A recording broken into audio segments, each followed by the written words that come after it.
Hi అందరికీ, welcome to mini vlog. ఈరోజు వచ్చేసి నేనైతే మిహిక మార్నింగ్ టు ఆఫ్టర్నూన్ వరకు ఏం తింటుందో నేనైతే చూపించబోతున్నానండి. ఫస్ట్ అయితే పిల్లలకి మార్నింగ్ లేవంగానే బ్రష్ అయితే చేపేయండి. అండ్ ఫస్ట్ 1 ఇయర్ నుంచి అయితే అలవాటు చేయండి, వాళ్ళకి ఆటోమేటిక్గా అలవాటు అయిపోతుంది. అండ్ ఇక్కడ వచ్చేసి ఎగ్ అయితే ఎర్లీ మార్నింగ్ నేనైతే ఒకటి బాయిల్ చేసి పెడతాను. తర్వాత వచ్చేసి మిల్క్ అయితే ఇస్తాను. ఇచ్చాక 10 o'clock అట్లా బ్రేక్ఫాస్ట్ ఏమైనా పెడతాను. లైట్గా ఉన్న బ్రేక్ఫాస్ట్ అయితే పెడతాను, మరి ఎక్కువ స్టమక్ ఫుల్ అయ్యేలాగైతే ఏం పెట్టాను.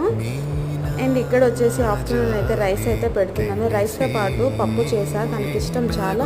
పప్పు అండ్ ఫిష్ పెడుతున్నా. ఒకటైతే మర్చిపోకండి, మీ పిల్లలకి లంచ్లో అయినా డిన్నర్లో అయినా ఒక ఫిష్ అనేది యాడ్ చేయండి. చాలా అంటే చాలా మంచిది హెల్త్కి. ఇది నేను చెప్పిన మాట కాదండి, డాక్టర్ చెప్పిన మాట నాకు కూడా. అందుకే నేను కూడా ఫిష్ పెడుతున్నా. ఫస్ట్లో నాకు కూడా చాలా ఇబ్బంది అయింది ఫిష్ అలవాటు చేయడానికి. తర్వాత వచ్చేసి తనే మెల్లమెల్లగా అలవాటు చేసుకుంది. నేనే కొంచెం కొంచెం తినిపిస్తూనే ఇక ఇప్పుడైతే సెట్ అయిపోయిందండి. ఇప్పుడైతే